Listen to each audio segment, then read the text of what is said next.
Well, good evening. My name is Prentice Lee, and I'm the superintendent at Community High School District 128.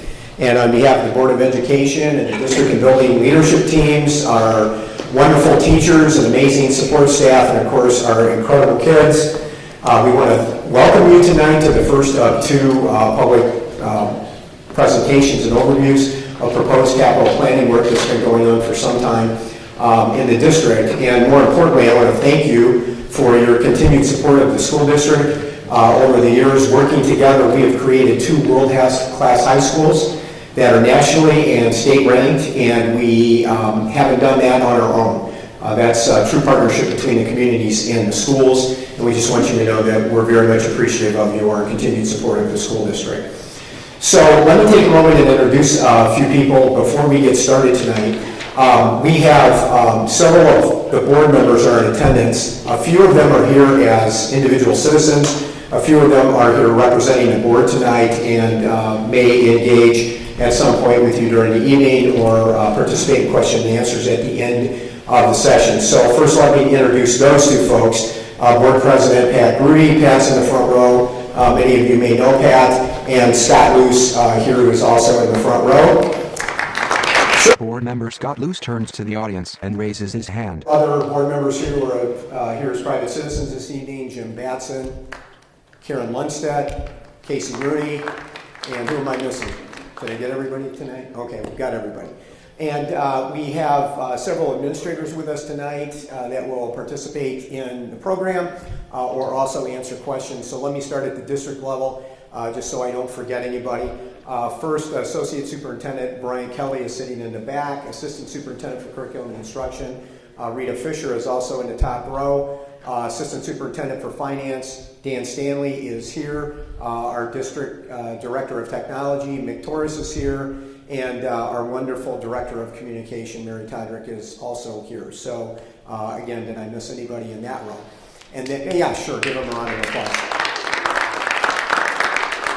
And then, of course, our two really outstanding high school principals are here with us this evening, and you're going to hear from them as part of the presentation this evening. So first, our host principal this evening, Dr. John Gilliam from Vernon Hills High School, and then from Libertyville High School, Dr. Tom Kalentis, and Tom is right here. Okay, so I think I introduced, and Mark Koopman is our Director of Buildings and Grounds. And then we have two folks that are working with the district on current capital projects and would also be working with the district if any or all of the proposed projects are included. And first we have Brian Schouts from STR, that's our architecture firm. And then second we have Jeff Masters from Gilbane, who's also here. Okay, so how about a round of applause for them? Okay, well, one of the most important things to know... Dr. Lee gestures to Dan Stanley. One of the most important things to know as a preface is... Slide. No referendum. None of the required projects, proposed projects, will require a referendum. And... Slide. No borrowing. They will not require any borrowing, so there are no interest payments. Dan's going to talk about the impact of that later in the program this evening. But those are two very consistent themes that we want to make sure that we hit throughout the program. So what we want to do this evening as we go through the program... Slide. Introduction. Okay, we've really framed this as a series of questions to answer, and then when we're all done this evening, if we haven't answered your questions, we'll be happy to answer any questions that you have. So what work is being proposed and why? What are the costs of that work? When will the work start and be completed? How will it be funded? And what is the impact to cash reserves? And finally, what is the potential tax impact to taxpayers? So let's take a few minutes at the beginning and address some of those questions as we move forward in the program tonight. So first of all, what work is being proposed and why? The District 128 Board and Administration have been assessing and reviewing long-term LHS and VHHS capital needs for approximately 5 years. In the past few years, the board has completed assessment, prioritized needs, and reviewed options to meet those needs. All current and or proposed projects will be paid from existing cash reserves and will require no borrowing. The highest priority was replacing the current, soon-to-be old LHS pool and adding more on-campus parking at LHS. With significant current cafeteria needs at VHHS and continued rising enrollment, expanding the student cafeteria, adding classrooms and a STEM lab, and adding a second gym became priorities. Based on current rising enrollment and future enrollment projections at VHHS, the board is considering a conservative approach to the addition of classrooms with future options to add more classrooms as needed depending on demographic trends. At LHS, already approved and under construction, completion of the new LHS swimming pool. Work is expected to be completed on the LHS swimming pool in the spring of 2019. Already approved and under construction, parking lot addition. An additional 68 parking spots on the west side of the property were approved by the board and the Village of Libertyville. These additional spots are much needed for the LHS campus. Under consideration, repurpose the current, soon-to-be old pool. Multi-purpose physical education or physical welfare and extracurricular activity facilities, including a dance studio and a wrestling area. This building and space at LHS is important for both curricular and extracurricular needs.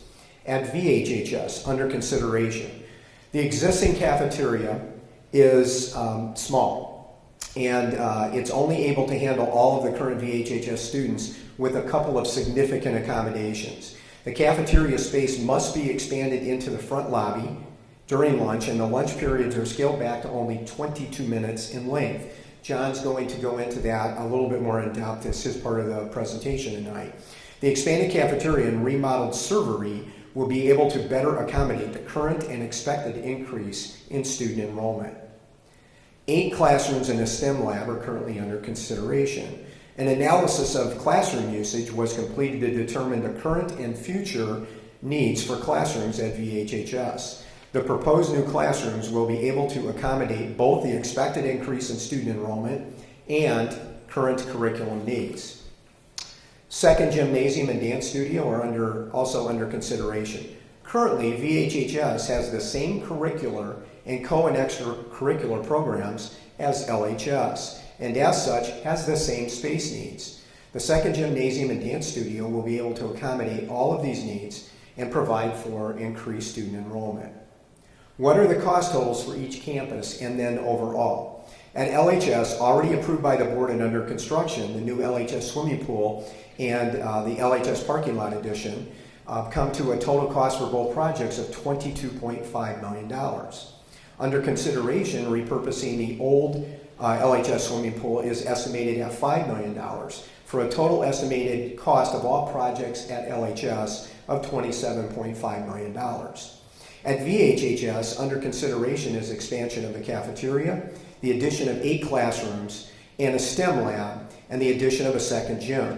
Total estimated cost for all of those projects is $26.6 million. When would the work start and be completed? If approved by the board, projects would be bid at the end of January with bid awards at the end of February.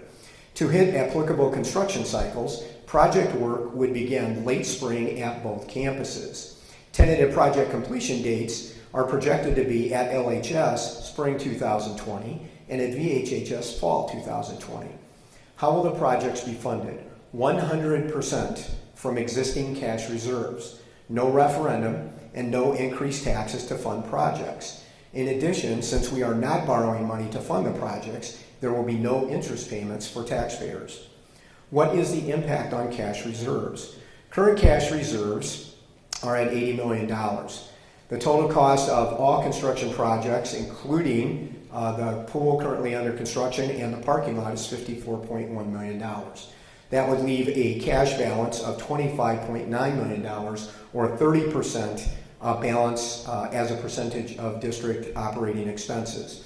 It's important to note here that the board has committed to not spending cash reserves for recurring operating expenses. They have been very adamant about that point for several years, and they're very adamant about that point moving forward, and none of us sees that changing in the future.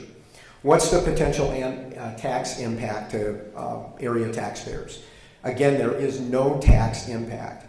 District 128 has no outstanding debt. There is no debt incurring to pay for these projects, thus also no interest payments.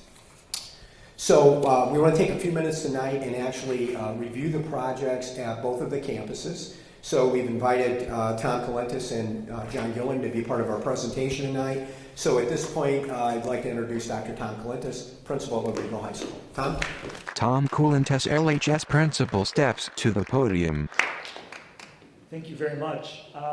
For us, 2 of the 3 projects that have been proposed, as Dr. Lee said, are already under construction and underway. So the first is the Aquatic Center, where if you've driven down Park Avenue or 176, you'll see that construction occurring on the front of the school campus.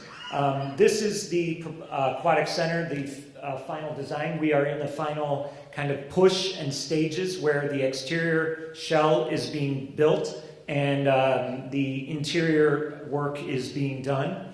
What we're building there is a 50-meter, 8-lane pool with 2 bulkheads, and bulkheads are just movable sort of walls within the pool that help you set the distances and shape the pool. This is our most heavily utilized facility within our high school. It is used by PE classes throughout the school year during the day. It is used by our boys and girls swim teams, water polo teams, and then by a wide variety of community groups, learn to swim programs as well. As Dr. Lee said, this is a partnership between not only does the school benefit, but the Libertyville community from the use of the pool. It's approximately $21.5 million. That was paid from with the reserves. It is under construction, and depending on weather, if we have a really nice mild winter, which we're all hoping for, will be done in the earlier spring. If winter is a tough one, we'll be done in the later spring, but it will open at some point in 2019. Along those lines, those of you that live in Libertyville know that campus parking has been historically a tremendous obstacle and issue for us. So we were able to work with the village to create a plan to add 68 additional parking spots along the west side of the campus. And that is a cost of approximately $1 million. The work has begun on that in terms of all of the grading and all of the kind of setup. In the spring, when the weather warms, all of the final construction will take place. Our students are very excited about getting that completed by the end of the spring 2019. Slide. Renovate existing pool. So that left us, when we have the pool and our new pool opens, our old pool will become shut down. It's at the end of its lifespan, and it is going to be shut down. And that creates approximately 16,000 square feet of space that was really in the heart of the campus. It's in the kind of the center of the building. So when I started, this is only my second year at Libertyville. When I started last year, one of the first things that I did was we formed a committee of coaches, of teachers, of administrators, and what we did was we looked at our entire campus from kind of soup to nuts, and we looked at all of our student programs, our academic needs, and we compiled a master list of what are our building needs, what are the things that we have to have in order to continue to improve instruction, in order to continue to improve the quality of services for our community. From that list, we then worked with architects from STR, and we made recommendations to them about the needs of our facility, and they were able to take that and figure out how we could best meet those needs with the space that we had available. This is not adding new space to the school. This is not creating new structures or designing new buildings. What it's doing is repurposing the old pool space into new usable space for our students and our community. What we have in design, and this is all under proposal, so the construction here has not begun, but as I referenced the comprehensive plan that we created and a facility needs assessment, we determined the best use of this space would be to divide it into 2 levels, and the lower level would be a dance studio and PE space. So we have a lot of dance classes offered during the day as part of PE. We also have a number of yoga and Pilates courses offered during the day through PE. PE is a 4-year requirement, and students take PE freshman through senior year. And we would be using that dance studio all day long during the school day for our PE dance classes, yoga, and Pilates classes. After school, that space would be used as our dance studio for our dance team, which is an IHSA sport. We have varsity and JV dance teams that compete and practice from essentially August all the way through the end of February. And then in March, it would be used for our extracurriculars, our Orchesis show, which is our big school dance show in the spring. And as well, we would be using it for when we have musicals productions as a place for our student artists to perform and practice. The upstairs of that space would be used as a multi-purpose room for physical welfare classes during the school day. It would be used for athletic events and practices, not for competitions, but for practices after school. Specifically, it would be a good space for us to use during wrestling season as our main practice facility for wrestling.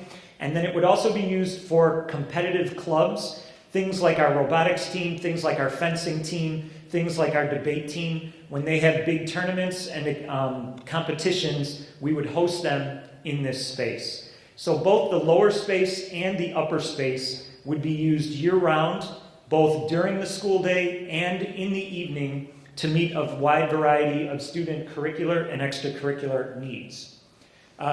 Sorry, I could have shown you the details, but it's really just a big brown box. So that's the physical welfare space, the multi-purpose space, which would be the upstairs where the existing pool deck is, and the downstairs, the kind of purple box there, that's the footprint of the existing pool. And so that pool would be taken out, and then a dance studio would be built roughly within the footprint of where the existing pool is.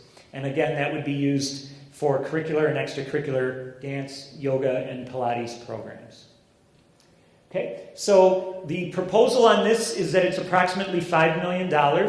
Again, as Dr. Lee discussed, this would come from existing cash reserves. The construction could start, if all goes well with the bidding process and the proposal, it could start as early as basically school would end on Thursday, May 21st or 24th, right around that last week of May, and construction could start immediately following the closing of campus for summer vacation. The construction, because we're not building new buildings, but refurbishing an existing structure, is only supposed to take approximately a year, with the facilities being online to open in the spring of 2020, so approximately a year from now. And with that, I'm going to turn it over to my colleague, Dr. Gilliam. VHHS Principal Dr. John Gilliam steps to the podium. Thanks, everybody. Good to be here. Appreciate a lot of familiar faces coming out tonight to hear this exciting plan. When we talk about Vernon Hills High School and the next few years, here's what we know. We know the students are coming, right? And we know that for a few reasons. First, we've been working with John Casarda, who is a demographer, worked with the district for really over a decade and has been projecting over time this influx of students that we are projecting. We also know that they're in District 73 right now. If you live in the community, you know that politically we just passed a referendum for our elementary and middle schools to build facilities to accommodate the kids that will soon be here. And when we look at our own internal projections, they confirm both of those pieces of data. We can put names to faces, addresses to those names, and those students are coming here. So we'll talk a little bit more about the projections. But in the end, that information has led us to a curricular and extracurricular utilization plan, and a building facility that meets the needs of the kids coming to our school. Let's talk a little bit more about the population and most importantly, what's going to happen here in the next decade. If you look at the pink box, that is the accurate historical enrollment of our high school over the last decade. So you can see that over the last decade, we've varied between 1,300 and 1,500 kids. We've gone up and down a little bit over the years, but in the last handful of years, we have seen a pretty steep increase. And when you get to the upper right-hand corner of that pink box, you get to today. And today we're about 1,500 kids, 1,490 kids. So the question is, what's going to happen in the future? Well, the two lines that go off into the future to the next decade represent two of the Caserta projections. The one in red is the most aggressive projection. He calls it his C projection. And over time, you can see that if he pushes out the C projection to 2026-27, we're over 1,800 kids. If we look at the B projection, which is what he calls his moderate projection, that gets us out 10 years to about 1,650 kids. When we do our own internal projections, when we actually put faces to names and addresses, we're somewhere in the middle of those two projections. When we start to look at building projects south of 45, over by the mall, into the Cuneo Estates, that's going to add some more kids. How many? We're not sure, but we're pretty convinced we're going to be somewhere between those two lines. So what, right? So that information has really, in the end, led us to a comprehensive plan. And like Dr. K has done with his building, I've done the same, where we've looked at space utilization. How are we using the space that we have now? What do the programs, in terms of curricular, extracurricular, co-curricular, what are their needs, and where do we see them moving in the future? And in that, then, we have come up with a list of greatest needs.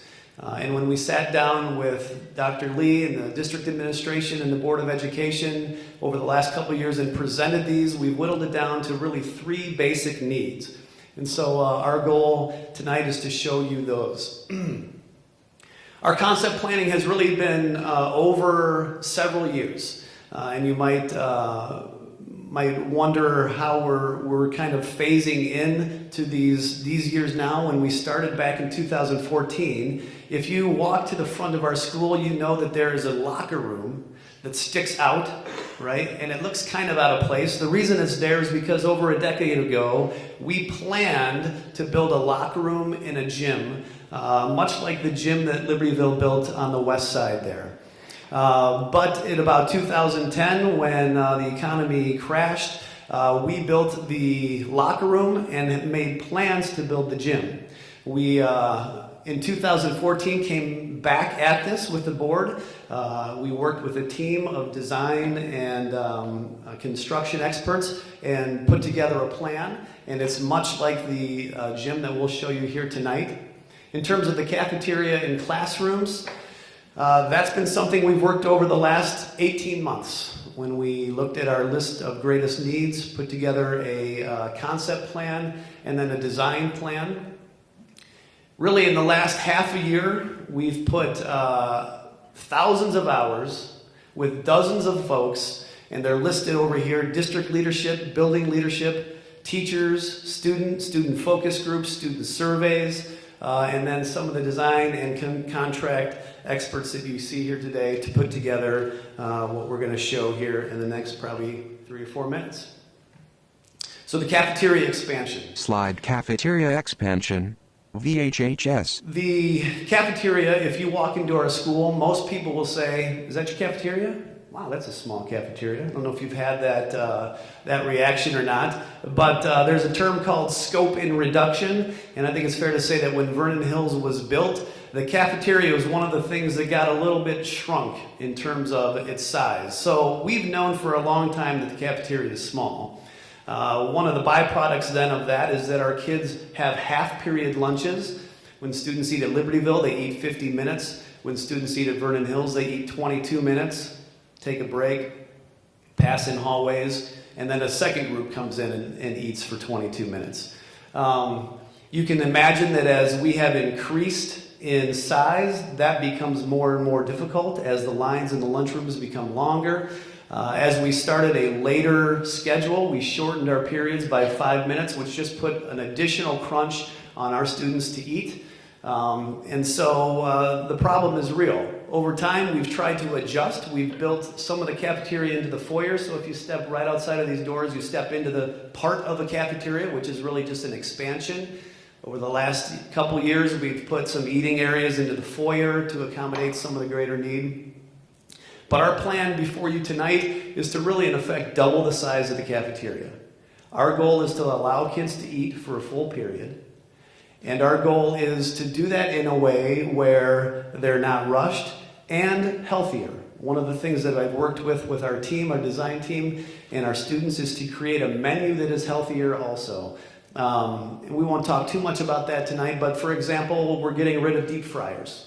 We're bringing conventional ovens that bake the food instead of deep fry it. So we're pretty excited about what we've designed. Here's the image of the floor plan. If you look in gray, this is what is current. And if you look at this colorful area, that's building into the courtyard. So if you've been around our building at all, you know that it's really a square, and in the middle of the square is a courtyard, and our plan is to build into that courtyard. Now, we won't build so much into it that we lose the aesthetics of it. We'll still have a pond, we'll still have some of the green space, but this will allow us then to just about double the size of the seating. So all this is new seating here. And then the servery, which is this space right here, just about doubles what the current servery size is right now. Slide. Gym and Dance Studio, VHHS. Let's talk a little bit about the proposed gym and dance studio. I want to give you just an idea of what our current curricular and extracurricular needs look like right now. At our busiest time, which is winter for us, when we have gymnastics taking over one of our entire smaller gyms, we are at 100% capacity, curricular. So when I say that, I mean that in our gym and field house, we have 6 courses, multiple sections of those courses over the day that take that entire space. Likewise, for our weight room, which is downstairs in our basement, we have 3 levels of courses over 8 periods a day, 100% utilization. And then when we look at our dance program, which normally sits inside of that gymnastics gym, but when the winter rolls around, they get kicked out, spread into this facility, spread into the auditorium, spread into the gymnasiums, into the bays that aren't being used. We are at 100% capacity in our curricular areas. So what that means for us as a school is student choice then becomes limited. Our goal is to create a curriculum and a process by which students get to choose the course of their interest. And as we start to tighten in our utilization, student choice disappears, and we end up making decisions based on space instead of what's best for kids. Our athletic program.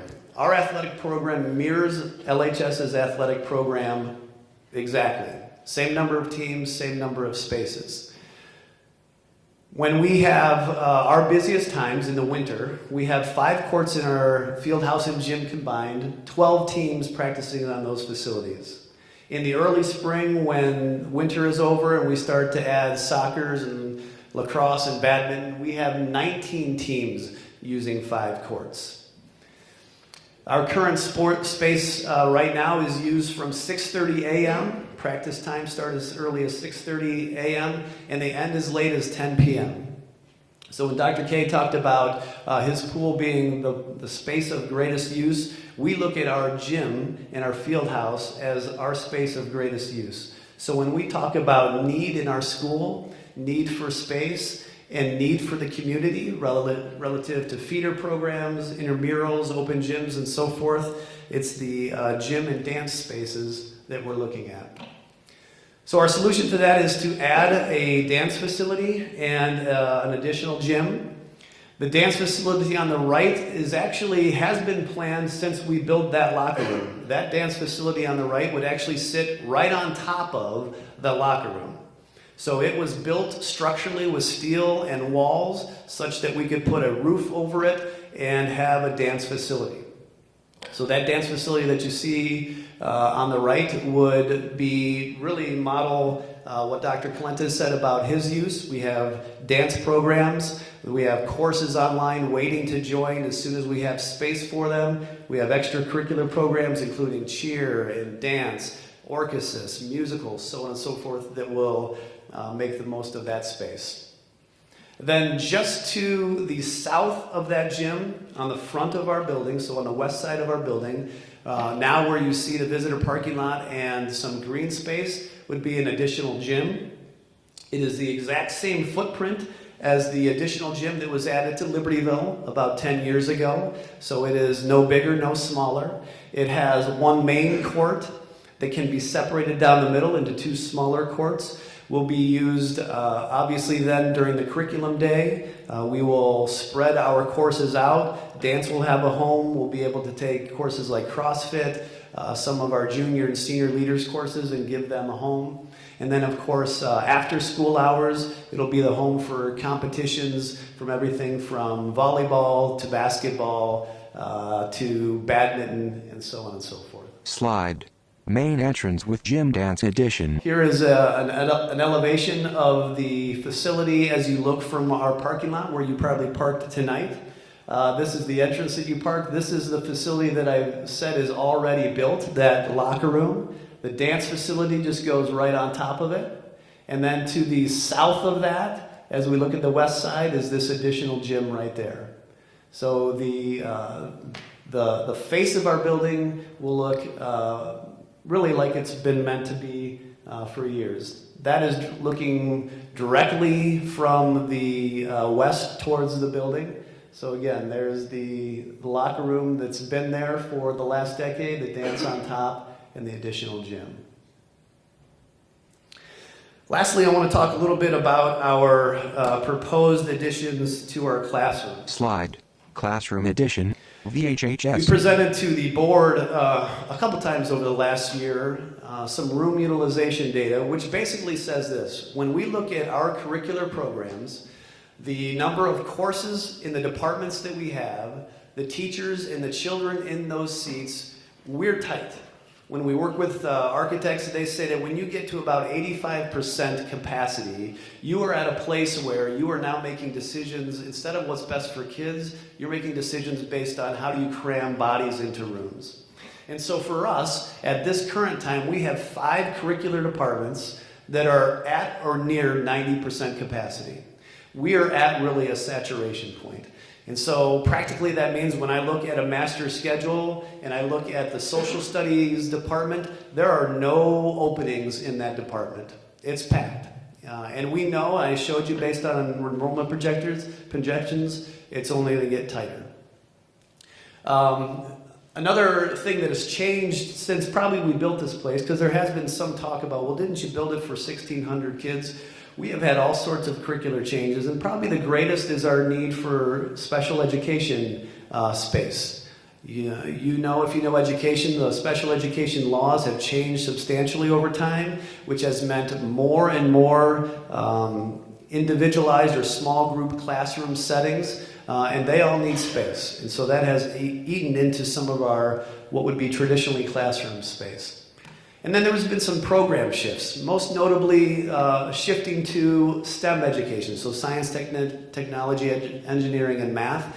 When you look at the choices that our kids are making in terms of the classes they're signing up for, more and more of them are making decisions, especially in elective areas, in the STEM field. So that means classes like computer science, classes like design and implementation, whether it's applications or computer programs, science classes and AP science classes, math classes, more and more math classes. So as we look at those shifts and the changes, what we've decided to do is build a wing, or propose to build a wing that is moderate in its ask. We could build anywhere. The recommendation was from 8 classrooms to 16. And so what we've settled on right now is 8 classrooms and a STEM lab. The 6 general classes we will use then to fill the needs of departments like world language, mathematics, social studies, science, or English. 2 multi-use science labs, and as the kids come and sign up for classes, they could be used from anything from chemistry to physics to biology. And then 1 STEM lab, which on the picture to the right is the one sticking out closest to us. Really, in theory, or in practice, it's the size of a double science lab that has some unique and high-end lab equipment, and also then an instructional space that is able to be used for all different kinds of settings, whether it's AP research, whether it's entrepreneurial work, whether it's computer science work. That's what will go down in that STEM space. Here's a look at that wing from really the CDW parking lot. So that's east looking west. That's the other corner of it as you look more north. Slide. VHHS summary. The footprint of the property then is what you're looking at now. The gym and dance facility, like we said, is on the southwest corner. The cafeteria then would add into the courtyard, and then over by CDW on the north side of our campus would be where the instructional wing is proposed to go. Total cost of the proposed project is $26.5 million. And again, in terms of timeline, we would begin as soon as the bid goes through and is passed. We would begin as soon as school ends at the end of this school year. And our desire would be that by the fall of 2020, so a year after next school year, we'd be ready to go with these 3 proposals. And that is Vernon Hills. Dan. Slide. Board and Stakeholder Design Planning, D128 Superintendent Dr. Prentice Lee. Thank you, John and Tom. Great job, and we appreciate all your work and the work of the teams. Just want to take a minute before we move over to Dan and financials. Dan, thank you for advancing that.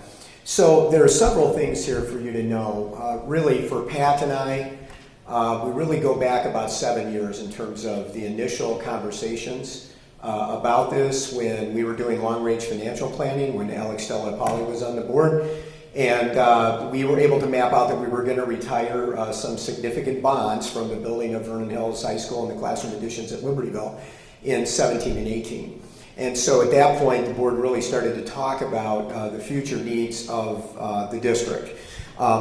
Since 2014 to current time, we have had dozens of board and board committee meetings focused on long-range major capital planning. More than 60 stakeholders have been involved in this process over that period of time. 6 separate design teams made up of those stakeholders and more than 50 design meetings. And what is important for you to know, one of the things that's important for you to know is that the projects have all been valued engineered. And let me use the example of the LHS swimming pool. With the pool that we really believed met the needs of our physical welfare programs, our competitive swim programs, the community competitive swim program, our senior swim, and our Learn to Swim program there, actually came in initially at almost $30 million. Okay, and one of the stakeholder groups worked on this project relentlessly, and it was value engineered down to $21.5 million. So all the projects that we're talking tonight have gone through a value engineering process. Kind of our hallmark in our district is we have nice facilities that do what they need to do. We do not build Mercedes-Benz in this district.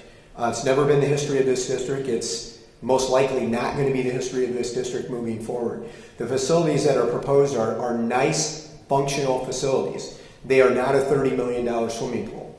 So a number of things have been value engineered out of that pool, which was already value engineered down from a higher number. And so that's consistent across all of the projects. I want to take a moment and talk about dance because we will occasionally get a comment, I don't want you to spend any tax dollars on 15 or 20 kids that are in dance programs.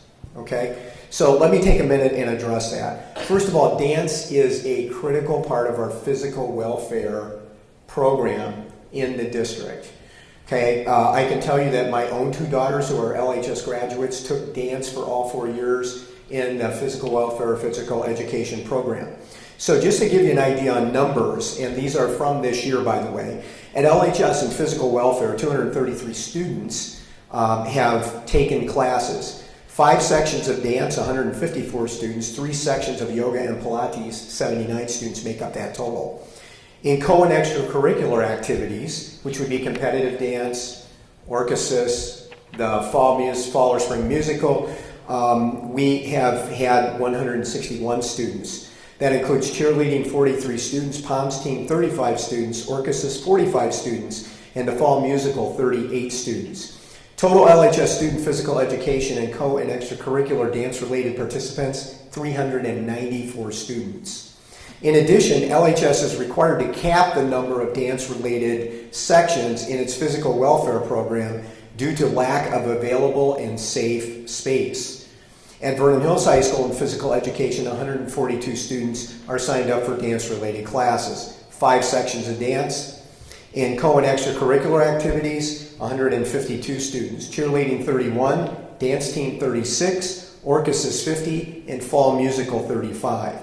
Total VHHS student physical education or welfare and co and extracurricular dance-related participants, 294 students. VHHS is not able to offer yoga, Pilates fitness, or total body fitness in its physical welfare program due to lack of available and safe space. So roughly the total District 128 student physical education and co and extracurricular dance-related participants, 688 students, or 20.8% of the total District 128 student enrollment. And I would suggest to you that we have a need in the dance programs to provide dedicated and adequate space to those programs. Now there's one other complicating factor, and that is we know from working with District Council that we may have some Title IX issues here with the Office of Civil Rights. Okay, why is that? Because most of the dance program, okay, is made up of female students. And we do not have dedicated, adequate spaces to allow them to practice in the same facility night over night. So let me put that in perspective. Imagine you were a football parent at Vernon Hills High School, and we said, you know, next week the football team is going to practice on the baseball field. I think we'd get a reaction to that. So at Libertyville, for example, the board actually added some additional floor space several years ago. That's more cushioned space. It's not a real dance floor, but we did that in the cafeteria. There's one problem, okay? The ceiling height is so low that they cannot do lifts, okay, and they cannot do, some of the jumps and throws that they need to do. So the Title IX potential complication is that we have an obligation to provide similar facilities, similar access to our female students and programs as we do the male students. So whether we deal with the dance issue now within new construction, we are still going to have to come back and work through what we would do to create that space for the kids in the dance program. So that is important to know. Now we would say, with the number of students in those dance programs and the continued growth of those programs and the things we're not able to offer as a result of our space limitations, that it's the moral and ethical thing to do, all right? But beyond that, okay, we also have some potential legal complications for not being able to provide those facilities. The last piece on dance is this. The dance kids, and Scott well knows this because his 2 daughters were in competitive dance, are the nomads of our school district. They are required to move around the building for practice space. Again, we don't have dedicated space. We don't ask the football team to move. We don't ask the basketball team, to practice on the football field. We don't ask the wrestling teams to practice on the hard court of the basketball floor. So there are several compelling factors that are in that decision-making process.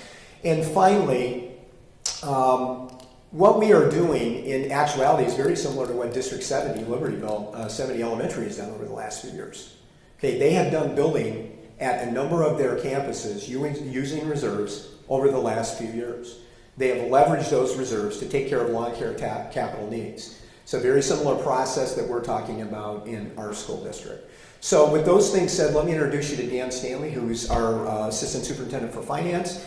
And Dan's going to walk you through some financials, and I'm going to come back and just do a really quick wrap up. And then we want to take some of your questions and answer those. Okay, Dan, I'm going to run an applause for Dan. Slide. Financials. Assistant Superintendent for Finance Dan Stanley. Hi, my name is Dan. No, I'm just kidding. Hi, welcome. Good evening. I'm Dan. I have the pleasure of serving this wonderful, wonderful, fortunate district. And like Dr. K, we are both sophomores here in our employment at the district, and we're very excited for many years to come. So we want to just walk through the financials of what's going on. I know Dr. Lee already kind of said some of those numbers. We want to kind of put them up to let you see and be able to digest. So in terms of all of the major projects that we're talking about, both the big ones that are happening over at LHS already under construction and the ones that we're talking about and we're proposing really tonight. So if I go through the ones, starting with the ones that are already under construction, so these are approved by the board, bid out, bids awarded, and shovels, literally, well, lots of things in the ground as of right now. So that would be the LHS Aquatic Center. That's at not to exceed 21.5 million. It will not exceed 21.5 million. The LHS parking lot that was done this past fall, approximately $1 million to bring the total projects that are already done and in the ground, 22.5 million. When you're looking at the projects that we're proposing, that we're talking tonight, so the LHS old pool renovation and the work at Vernon Hills, the cafeteria, the gym dance facility, the classroom, STEM lab additions, that comes in at 26.6. So the total proposed construction that we're really talking to you about in a lot of detail tonight adds up to about 31.6 million that we're looking to pay for. So let's talk in terms of fund balance and how do you pay for this. Well, as many people know, the district has a very healthy fund balance. And so if you're looking at fiscal year 17, so when even right before we started paying for the pool, looking at fund balances right around $80 million. And so if you take everything that we're talking about, so the stuff that we've already approved and are in the process of, so the LHS pool and the parking lot, that's 22.5, plus the 31.6, which is the 5 plus 26.6. Did I say the number wrong? 31.6, yep. Add those together, you get $54.1 million in total capital spending that we're doing. With paying it with the existing cash reserves that we're able to do, that will bring the remaining fund balance to right around 26 million, which when you look at, what does that mean? Like, how do you give context to 26 million? Well, if you look at, the way at least in school finance we look at it is if you look at our operating expenditures, the money that it costs us to run this district year in, year out, how much money do we have left in our fund balances as a percentage of those expenditures? What is that? And that would bring these to 30%.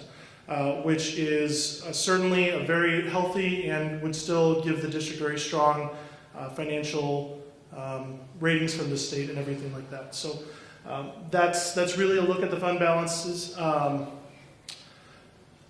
The other thing that we wanted to talk about is there's other impacts and things that we're taking into consideration with this. And some of this is really, so now I'm going to talk to you about the money that we're not going to spend or that we're not proposing to spend. And that really has to do with the cost of waiting and the cost of borrowing. So let's take a look at waiting. So what if we said, you know what, this year, not a good year, let's wait till next year, right, to do this. Well, currently when talking to our construction manager, you could have an inflation or like escalation costs because construction costs go up year over year. Do they ever go down? Not that, I didn't see them go down. That range could be 4 to 6%, we're thinking conservatively. So if you're talking on that, on the 31.6 million that we're proposing, we're not counting the pool and stuff because that's already done, bid, approved, in construction. So this new 31.6, that could add a cost of 1.3 to 2 million every single year, and it compounds, right? You've ever heard one of the most magical things is compound interest, right? So that's something that we want to keep in mind, and we would like to avoid that additional cost. The second thing is on borrowing money. This is an amazing district, and it is a very fortunate district to be able to afford cash for these. You don't find that very much. It's difficult to do. And so being able to pay for these basically $50 million, you're not borrowing money. And if you think about it over time, if you look at your own mortgage, right? So if you've ever done the calculations, right? If you have your mortgage and you do a 30-year payback on your mortgage, you look at what you've totally spent, you basically bought your house 3 times, right? Similarly, now, our borrowing schedule that you're allowed to do by law is kind of limited really to 20 years mostly, and so, it's not quite, you bought everything 3 times. But really, you're doubling really the cost of the base cost, and so that's an important thing that we think is valuable, and we would certainly like to avoid an additional $50 million. Like, we'll just use the $50 million on these projects and avoid interest payments for the future. Finally, a third thing that we would like to avoid is increased costs as it relates to splitting or deferring parts of this project. So with Vernon Hills, right, so you got things happening in all the different spots, right? Well, if we're doing these all at once, there's a certain economies of scale that we can get by having all the trades on site at the same time. They can coordinate the 3 different areas where we can consolidate the amount of steel. So we're buying more steel so we can get it cheaper. All those things have an impact in terms of economies of scale that we would like to take advantage of with these projects. And additionally, as much as I love our professional services, if we deferred or took longer, we would have to pay them more. Not that you're not worth it, you're worth every penny. But we would have to pay them more because in one sense, it's not really a whole lot different cost for them to be here for 2 projects or be here for 3 projects. It's not a really big cost difference. And so if we did delay and said, we're just going to do 2 parts now and 1 part later, we would have to pay them again to be here because it's really about the amount of time that they're here on site. And so if we can consolidate all of that, those are the things that we're looking to take advantage of, really. So in summary, right, all in a nutshell, the stuff that we're really trying to show you tonight is looking at proposed additions at Vernon Hills, $26.6 million. That's the cafeteria expansion, the classroom addition, and the gym and dance studio addition. At Libertyville, proposing renovating the old pool, making the physical welfare space on top, dance studio on the bottom, $5 million. All plan to be paid from existing cash reserves. No referendum, no borrowing money, no tax increase. And even the question of, right, it costs money to build the thing, but then also it costs money you got to pay for electricity for the building, you got to pay for gas, you got to pay for somebody to clean it, right? All of that stuff we do not anticipate having a problem being able to pay for. So that's really the core of the information that we have to give you in terms of the financials. So at this time, turn it back over to Dr. Lee. Slide. Public comment, questions. Superintendent Prentice Lee. Just a couple of other things before we open up for questions. So a couple of deadlines that are important to remember in the process here. The deadline for board decision making to bid individual or all proposed projects is Tuesday, January 29th, which is our rescheduled January board meeting. And the deadline for board decision making to actually award individual or all proposed projects is Monday, February 25th board meeting.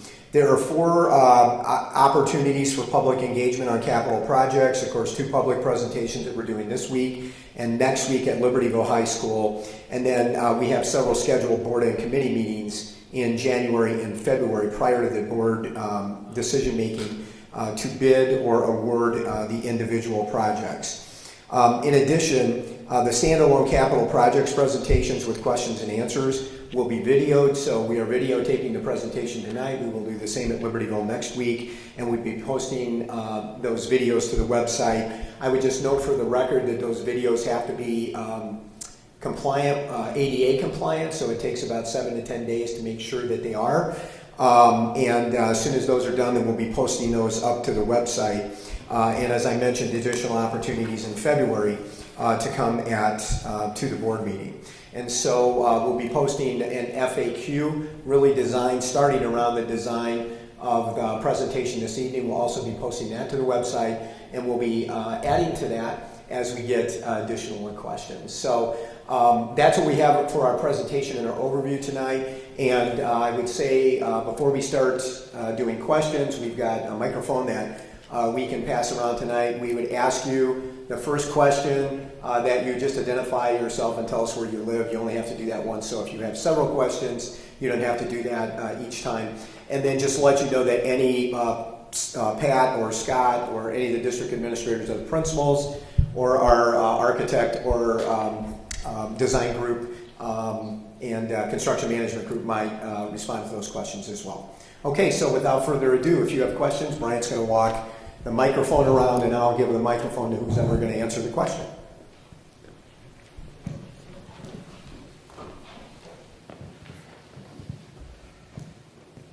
Hi, good evening. Greg Franz, Libertyville. First question I've got is relating to the pool fix-up, not the new one, but the old one. Did anyone evaluate, I know that we're putting another a PE room up on top, and then you talked about moving wrestling over there. What's going to happen to the existing wrestling area? Has that been identified? It looks like we're going to take it from one place and move it over to the other. I guess the question I've got is what's the impact of only doing one floor instead of doing the two, the cost on that impact? Okay? Tom, you want to take the question in general? I have a few more. Sure. I'll answer that one very quickly for you. The issue that we have right now is that we have to run many practices early in the morning before school and several practices very late in the evening because of the lack of space. So by us being able to move wrestling over and out of the field house, it opens up additional practice spaces so that instead of having to schedule practices very early before school or very late, like 7 to 9:30 or 10 o'clock, we can run them at a normal after school, and we think that's better for students and for families. So it just allows some of our underlevel and kind of multi-use courts to be used by girls basketball, boys basketball, some of the volleyballs and things like that. Thank you. Are all the bonds, and do we have any debt in the district that they were retired in 2017-18? Is that a fair assumption? We have no debt. District has no debt. Approximately right now, how long did it take us to build up that $80 million reserve? And based on not where we're going forward right now, but the last couple of years, how much are we contributing to the reserve each year of tax dollars over operating expenses, more or less? Assistant Superintendent for Finance Dan Stanley. So sophomore year here, I can't exactly speak to how long it took to build that up, but I just do know the last few years the district runs a surplus of a few $1 million depending on kind of the year. We're still waiting for finalized numbers for last fiscal year, so that's really where we're at. And is there an optimal amount of what the board and the school district is expecting in terms of where they want that reserve level to be, as opposed to just more? I'm just curious. Okay, you can hear me. I think Dan or I could answer the question, or any of the board members here. Really, the board has had a lot of discussion over the last 3 or 4 years about what is the appropriate level for that reserve. And they're comfortable with that 30% number. We think we're in a good place, Greg. And actually, that number, dollar-wise for us, will still put us in a good place. If we had some catastrophe in the district and we had to address that catastrophe, we would not have to come back to you as taxpayers to ask you to replace a roof in the middle of the winter that went out or something. So, and you had mentioned that the OPEX, the operating expenses, will be more than covered by, I would imagine the additional operating expenses related to all these facilities is coming out of that $2 million surplus from each year that was contributed to the reserve. You've done a lot of work on this, and I'm impressed, to say the least. Number one. Number two, I think the argument for Vernon Hills is very compelling considering the population increases. But I guess the question is that do we have a number? You talked about in general, hey, we'll be able to cover the operating expenses, the lights and the pool and everything else. Do we have a rough estimate of what that might look like in terms of additional operating expenses that relates to this, all these construction plans? We'd have to get back to an exact number, but we know relatively the square footage that we have of the district, and so we know adding X amount of square feet per these projects that cost, I don't want to say is not material, because all those costs matter, but that wouldn't impact our operating expenditures to a significant degree. In terms of the heating and the electricity and everything, the cleaning is an example, right, that's going to have to get cleaned. Those are things that also we'll have to look for. Right now we contract out for this cleaning services, so that's really something we're working out with our contracting company to kind of figure out what a price would be. Thank you. Go ahead, Pat. Here. Hang on, Pat, because we're on tape. So Board President Pat Grudy. Right. So I just want to make a few comments on the surplus. So really, I mean, that surplus has been built up since the history of basically Vernon Hills High School, which is plus or minus 20 years. So that used to be 120 million. So no, that, Jerry, again, you're going back to the surplus, which includes the early taxes, okay? No, okay? So, the second point I want to make is from a reserve philosophy, all right? We are comfortable holding reserves at about 30%, okay? But, you know, going forward, 30% of today's budget is not 30% of the budget 5 years from now. So we've already had conversations that every year we will have to run some small favorability just to keep that reserve flat at 30%. Okay? And strategically, that's what we want to do. I mean, we've been working, and I think if you look at our budget performance over the last several years, we've been trying to narrow that gap between what we receive in taxes and what we spend. We want to match revenues and expenses. The only difference between those two would be what we need to continue to do to add reserves to make sure we maintain that profile of 30%. If that makes sense. Do you want to comment a little bit, because there's recommendations that come out of the state about percentage, so what people should have. Right. So and that's true, and we're slightly above that. Okay, our target of 30% is slightly above that. I don't know about you guys, but at least I, for one, am not usually one that feels comfortable with what the state recommends when it comes to a lot of financial matters. But I think slightly is probably understating when you're 50% over the state required reserves. Okay. And once again, I get it. I just want to make sure that as we go through, we want to keep on contributing to the reserves, and all of a sudden we're building up to $80 million. And there's this just real quick, and I'll be done. There's a fallacy that goes through that says there's no tax increase. Well, it sounds like there's no taxes. What we've done is through these $80 million of reserves, people have been taxed, and that's the thing that sticks in my craw, is the fact that we sound like there's a free lunch out there, and there isn't. And I know building is expensive, but I really want to go through and see when that reserve, where we go to 30%, we just don't keep on building that reserve up and say it's 30%. Let's go through and try and give a little bit back to the taxpayers in some small measure, even if it's tokenism. It shows an honest effect of the contribution that we make to this community. Thank you. So again, a couple points that I think are important to make. Number one, again, we have no plan strategically to increase the reserves, and I'm going to define increase the reserves over that profile. Okay. Second thing is, we are all taxpayers. We feel your pain. Okay, I certainly do. Third thing is, over the last, it was really not last year, it was I think the 4 prior years to that, we abated $18 million, okay? We did that strategically for a very important reason, which is we really had to find a way where we could, in this case we couldn't give money back to the taxpayers, but we could choose not to take money from the taxpayers. Essentially what we did is we used our reserves to pay off our mortgage, okay? Because we knew once that mortgage was paid off, those expenses would not recur, and so we wouldn't put ourselves into any long-term jeopardy as far as our financial situation goes. Okay, so the only other comment I'd make is, going forward, I think we're certainly willing to look at that 30% profile and continue to ask the question whether that's too much or too little. I would say at this point, strategically, we would still want to be conservative. Okay, we have been conservative in this plan, building 8 classrooms. Okay.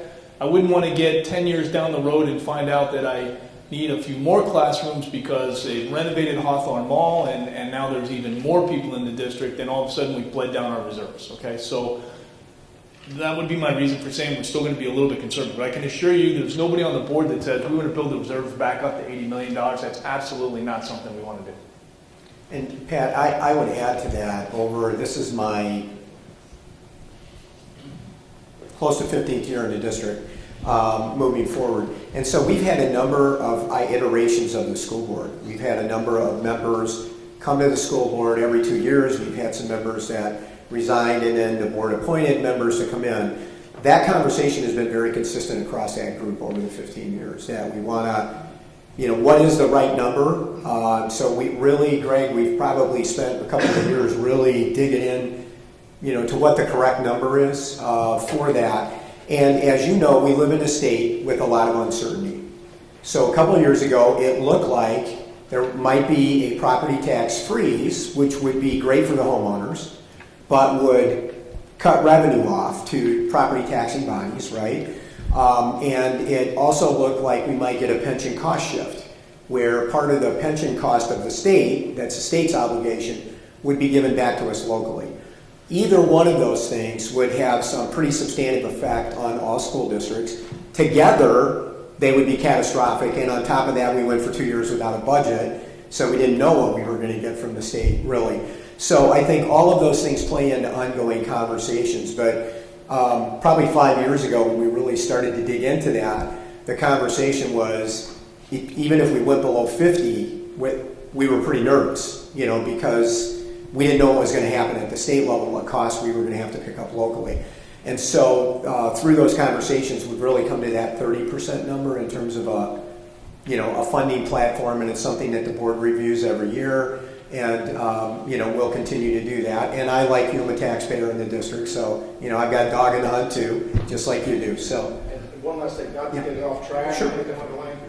Just to make sure we just want to get out. Yeah, and not to get off track, and I know the pension thing is a big issue, and I'm not so sure that even 30% would do anything if the full pension liability was thrust on every district to even come close to covering the thing. So that's another complicating factor, but as it relates to this right here, I get it. I just want to make sure that the residual, and as we start to go through and get our OpEx in line, that the excess isn't just either we find something else to spend it on, but we take a look at it and say, can we go through and defer mill levy increases on the taxpayer as long as possible? And just one, certainly understand and respect that. One clarification I just want to make. So in terms of fund balances and state requirements, really what the state has is a minimum requirement.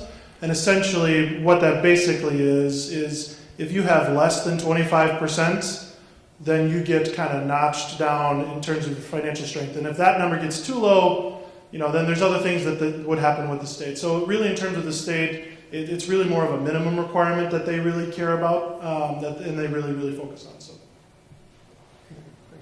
That's right. One last thing, this is more at the state, but I really wanted to be on a watch list. How much as impotent as this state is, how much they could exact any sort of measure of pain on a school district as poorly as they're run.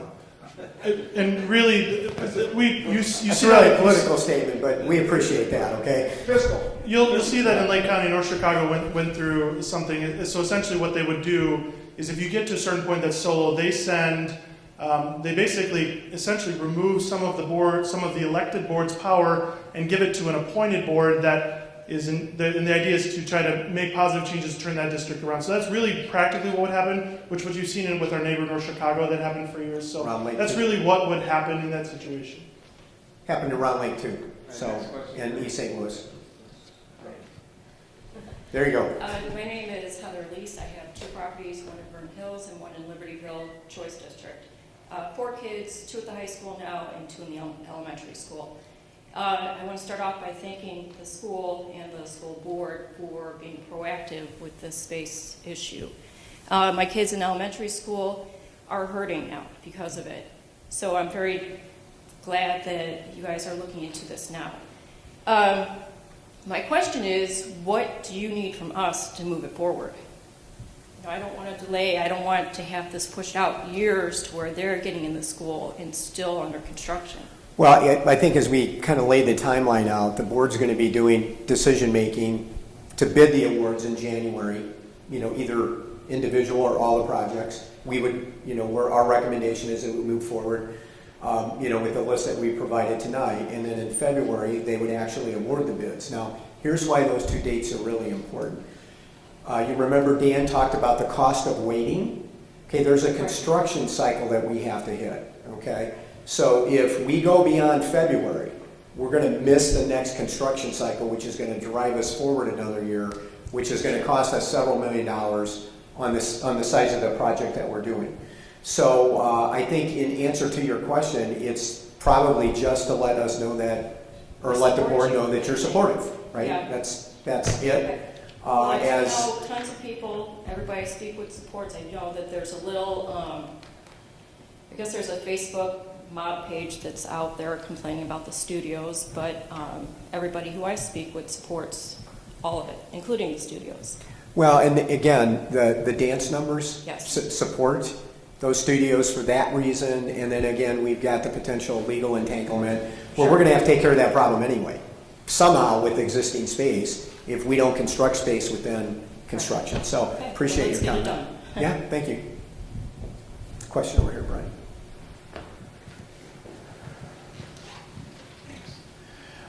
Thanks, Dr. Lee, for the really nice comprehensive overview of the projects. 2 questions. David Ludoff, sorry. Thank you. I'm Vernon Hills. First would be, in the design of all of these additions, was there consideration of energy efficiency or LEED certification on these facilities? I think it's important as a progressive community that we think about how we're building new buildings and making them as energy efficient as possible. So I'd like to hear from the design aspect whether that was considered or if it will be incorporated into the design. That's my first question. Okay. Who wants to answer that? We are limited to the Here, current Brian. literature codes. Overtaken, so we've got to have you on the microphone. Yeah, just stand up, Brian. Yeah, That's okay. we will be building these projects to the current energy codes.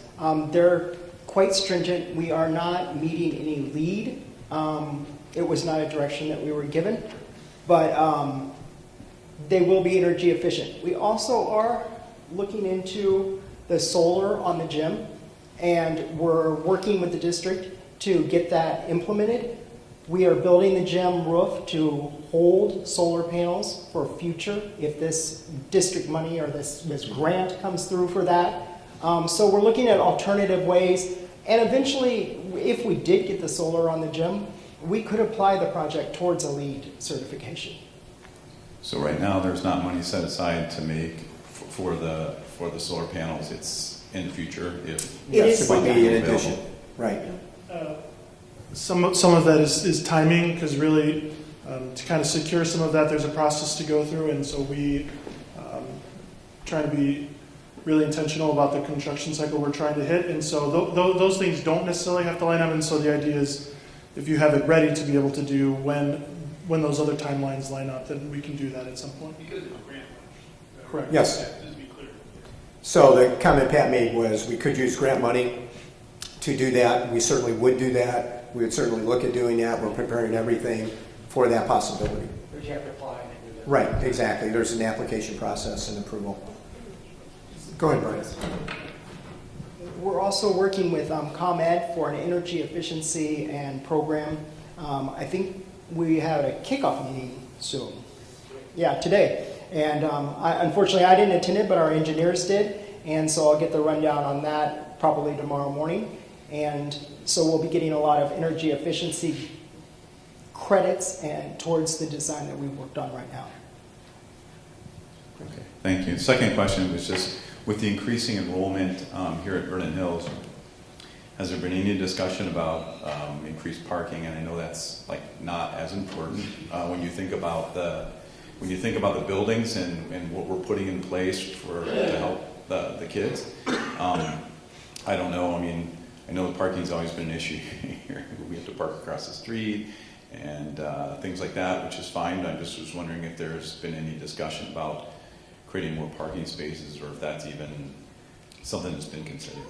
Well, I think the honest answer is parking's always an issue, and certainly at Libertyville, it's been an issue, so we understand the parking issue pretty significantly.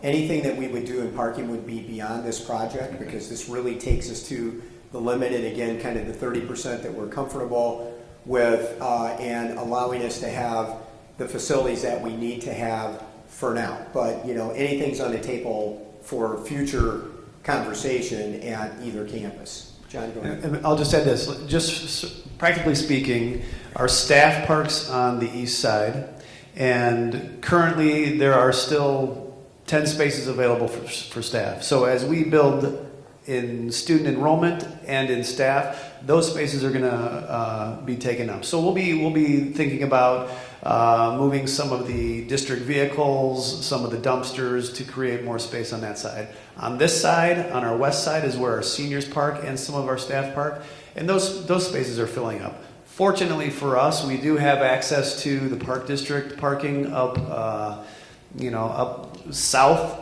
up on the hill south of us. And I know that, we've gotten their approval to continue to move into their spaces. Now, our children aren't going to want to walk that far, but our children can walk a certain distance and be okay. So I think in terms of parking, we have awesome neighbors, and you reference the fact that sometimes we have overflow parking in some of our neighbor facilities. They've been great to work with. I don't see a reason why they wouldn't continue to allow us to use parking spaces in nighttime events, but we're pretty blessed in that way as well. Yeah, we're very fortunate in comparison to most other high schools in Lake County.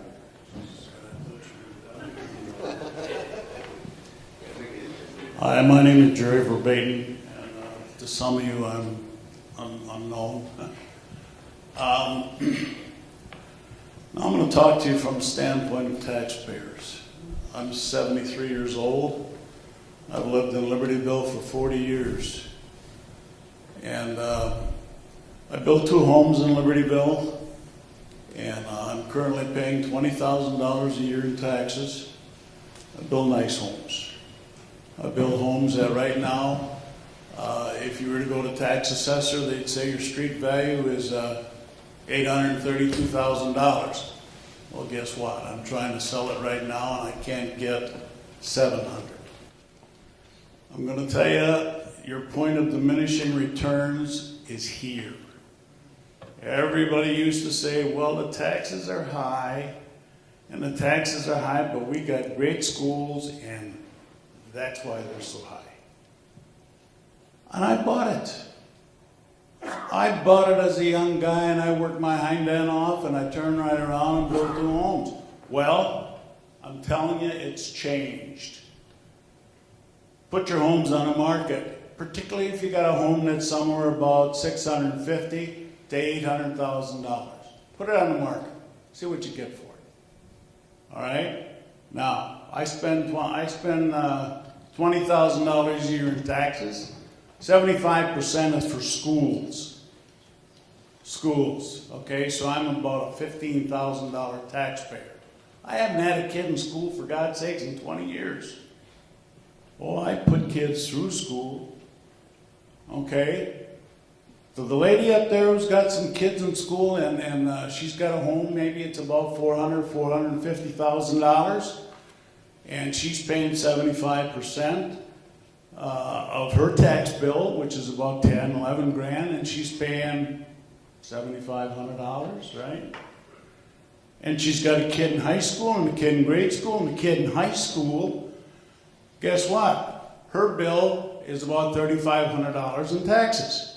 Now, what's the cost of a kid in District 128 per year, per taxpayer? Take your budget. Per taxpayer would be Take harder. your budget and divide it. Don't give me the state tell me one thing and so. No, I want to know what your operation budget is, your educational budget divided by how many students you're currently educating. Yeah, certainly, and I don't mean to give you an unclear answer. So I don't know the exact number off the top of my head, but it's around $23,000 is the operating expenditure per pupil. I thought it was closer to 24,000. It certainly could be right there. Isn't that a lot of money? $25,000 per kid, per year, per taxpayer?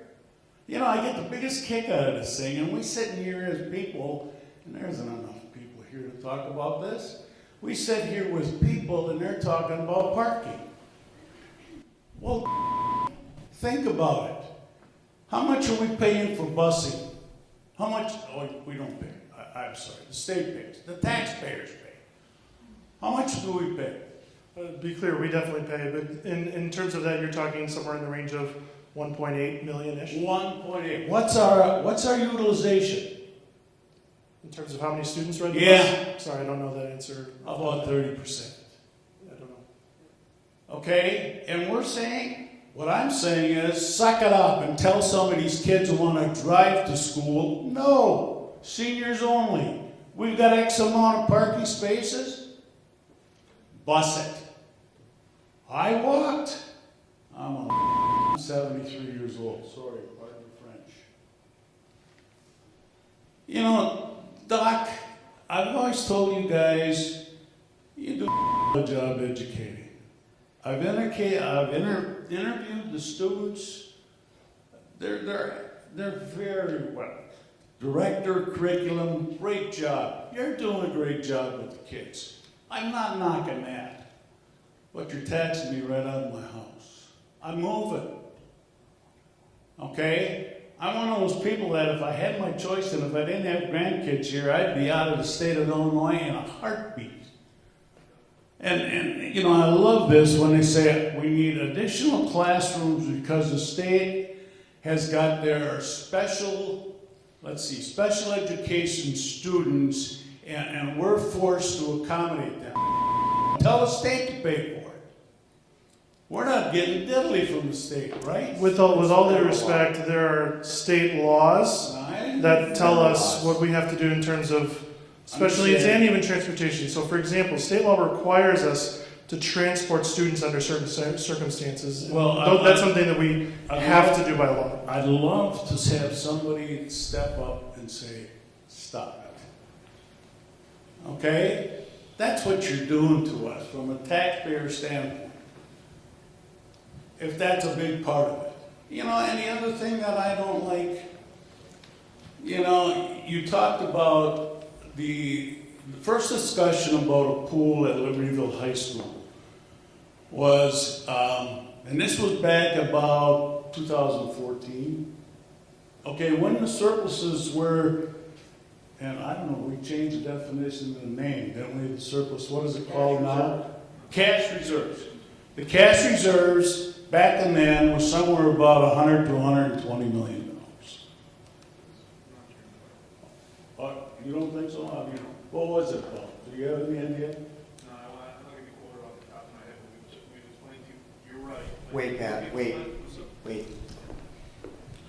Because we're on video. You're right when I look at what?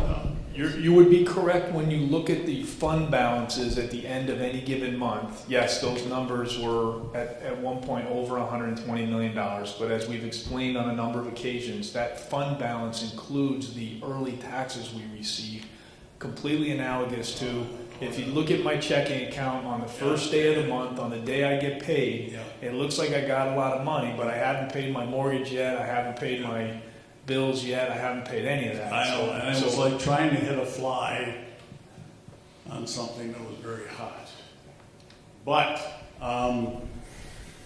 we've had these surpluses of 100 to 100, you know, and now it's 80, and by God, we've spent $26 million on a pool.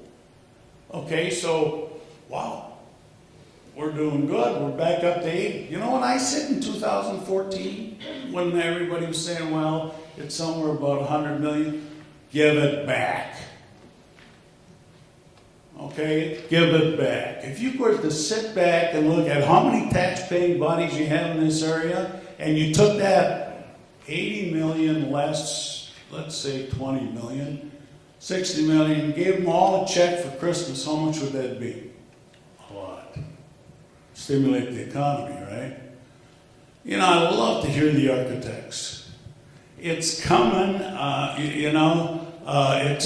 it's going to increase your cost. It's going to get worse. Geez, I'm reading things right now where they're talking about maybe a slowdown in the economy, and it ain't going to get worse.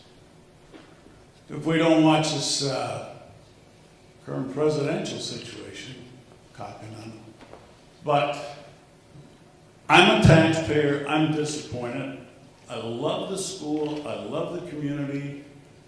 But by God, we're broke somewhere along this line, and I've said that since 2014. You won. You won. I went to the same village board meetings in Libertyville, and you know what I got over there? Mr. Weckler says, well, we're doing a good job controlling our costs, taxes, and Blame it on the high schools. Blame it on the schools. This one and that one, and pointing finger routine don't work. We all got a problem. And if you don't want to step up to it and miss it, you'll be in my boat someday. You will be in my boat. And, I would only ask this when you look at the capital spending, okay? What is your teacher-student ratio? How many students per teacher?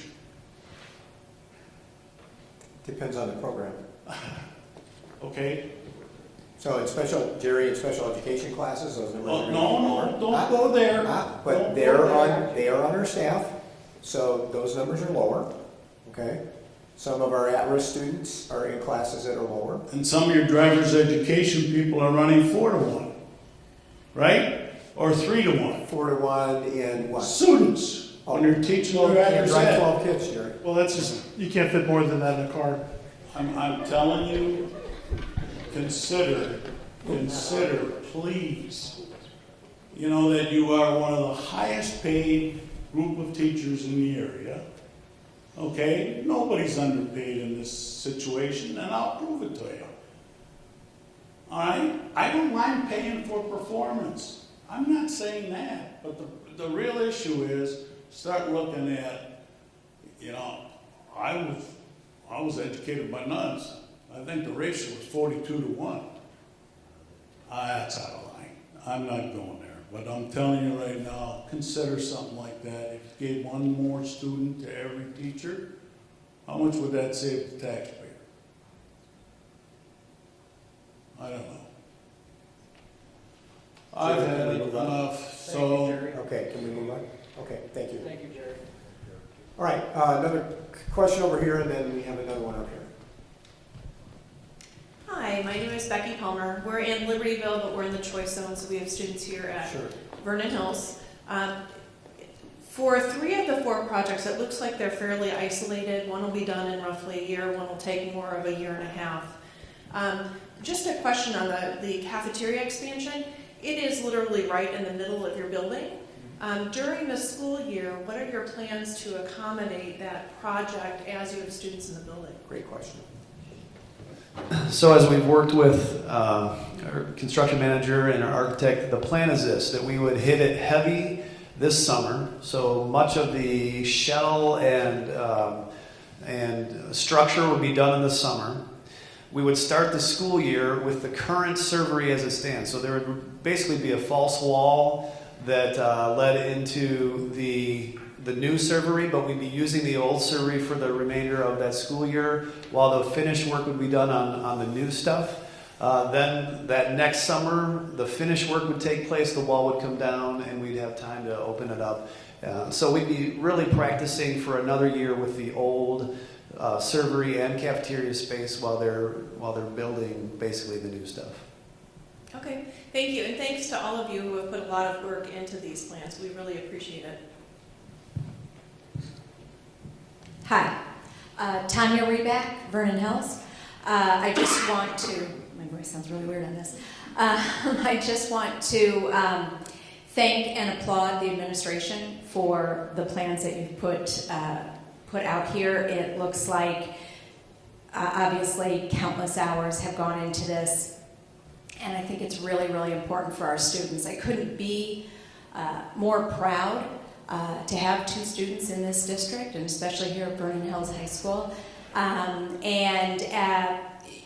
Dr. Lee made a great argument as far as the dance needs are concerned, and as a parent of a dance team athlete, I just want to implore the board to strongly consider passing this. It's so important for all of our teams to have equal access to be able to practice when they need to practice in or on a facility that is correct for what they're doing. We have a lot of dancers that get injured on basketball floors because it's just not right. But in the meantime, we have football players at both schools playing on gorgeous turf fields. So I implore you to give some consideration to these other programs, because I think it's very important, and as is all the rest of this, I'm very, very impressed and thankful. Lisa, did you have another question? Yeah, Okay. more comment. It's just mainly about the tax issue that you brought up. We do have, like I said, I have 2 homes now currently in the district, one in Vernon Hills, one in Libertyville. So I do pay a lot more taxes than what was referenced to. But the house that we have for sale in Libertyville now, the people that are coming to see it are not complaining about the taxes. They're complaining about the elementary schools. So they're too crowded. So we are having people tell us no to buy our house because they're worried about the school district, not because of the taxes. Any other questions? Okay, am my mic up? I think I am. I can hear myself. Okay, so just in closing, again, on behalf of the board and everyone here in the district, we appreciate your attention to coming out tonight and you making the commitment to do that. If you have friends and neighbors who would like to see the presentation live, we'll be at Libertyville High School next week, same night, 7 o'clock in the Libertyville Studio Theater. You can tell people to put, easy way to get to the studio theater is just park in the back lot at Libertyville, come through the back door right up the stairs. You won't be able to miss us. You won't have to wind your way through the building and all the additions there to get there. But if you want to encourage your friends, that would be great to see them next week. Remember, 7 to 10 days, the video from tonight will be posted, so you can also direct people there. And there will be a number of opportunities yet in January and February with board committee meetings and a board meeting in January and board committee meetings and a board meeting in February before the board needs to make a decision. But the board is being very deliberative on this, and they are very aware of the timelines that we talked about earlier. And if we are going to move forward, the cost of waiting if we don't move forward. And so we all appreciate you coming out tonight. I would mention one other thing. If you want to plug into the district in a more detailed way, toward the end of this week or early next week, you're going to receive a second postcard from us, and it will give you some instructions about how you can sign up to kind of plug into the district. If you're not a parent and you're a resident, you're not getting some of our other information, you'll get notification like the 2 villages do of when the board meetings are, documents for the board agendas, those kinds of things, our e-paw prints, our e-board briefs after the meeting, and any other important information. And again, the board and administration believe collectively, and we have worked hard to demonstrate our desire to be transparent and to interact with community members. And as Jerry knows, we may not always agree, but we'll always listen and we can always have a conversation moving forward. So if you'd like to plug in that way, you'd have an opportunity to do that when we get into budget season and we get into levy, some of the other important financial decisions that we make in the district. So we want you to be informed. We want you to be a part of the process. And if you ever have any questions, just call us at district office. Okay, one of us will, myself, Brian, Dan, Rita, one of us will get back to you and have a conversation with you. Okay. So if we don't have any other questions, thank you and have a great evening. Okay?